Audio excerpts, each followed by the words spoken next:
Pemerintah Arab Saudi memberlakukan peraturan yang berbeda di beberapa negara untuk pendaftaran jemaah haji.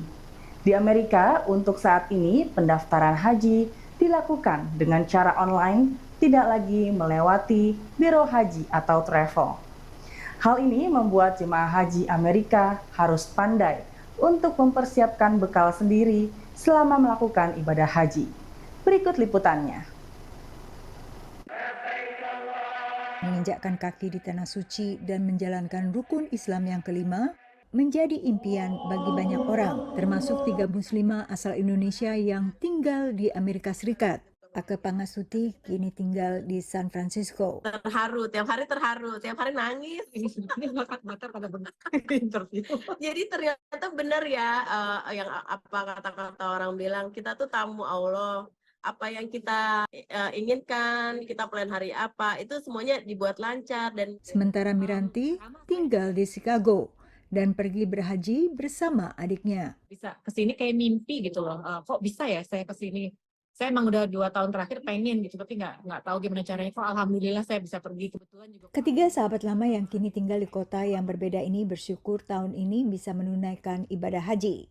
Meski di grup dan paket yang berbeda setelah tertunda akibat pandemi COVID dan harus melewati sistem pendaftaran yang baru. Tahun ini adalah tahun ketiga pemerintah Arab Saudi menerapkan sistem pendaftaran dan pengelolaan perjalanan haji secara online. Sistem ini berlaku untuk negara tertentu di Amerika Utara dan Selatan, Eropa, Australia, dan sejumlah negara lainnya. Sedangkan untuk Asia, sementara ini berlaku hanya untuk Jepang dan Korea Selatan. Sistem online ini mulai diterapkan tahun 2022 dengan nama Mutawif, tapi sekarang namanya berubah menjadi Nusuk. Menurut pemerintah Saudi, sistem online ini untuk memudahkan calon jemaah. Tapi bagi pendaftar, prosesnya membutuhkan kesabaran ekstra.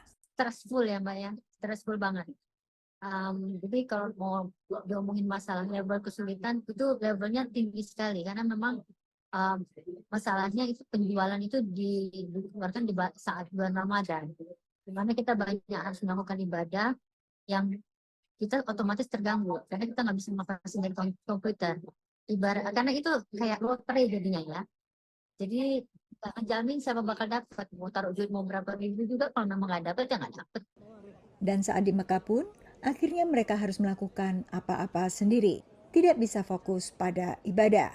ya dibimbing kayak bareng-bareng, kita tawaf bareng, itu nggak ada lagi kalau dari Amerika, dari Nusuk ini. kita ada kemarin Ada pakai shake satu. Iya, ada beberapa leadernya. Tapi kita 120 orang. Jadi cuma 10 menit bareng habis itu bubar jalan. Ya, kalau dibilang beda sama nggak dengan dulu, beda banget. Kita harus banyak-banyak cari informasi sendiri. Bila boleh memilih, ketiga sahabat ini lebih memilih proses tradisional seperti sebelum pandemi, yakni lewat agen wisata atau biro perjalanan haji yang bisa membimbing mulai proses administrasi, transportasi, hingga bimbingan langsung saat ibadah di Tanah Suci. Tapi untuk saat ini mereka ikhlas dan bersyukur akhirnya bisa menjalankan ibadah bersama sekitar 2 juta muslim dan muslimah lainnya. Dari Alexandria, Virginia, Yuni Salim, Karlina Amkas, dan tim VOA.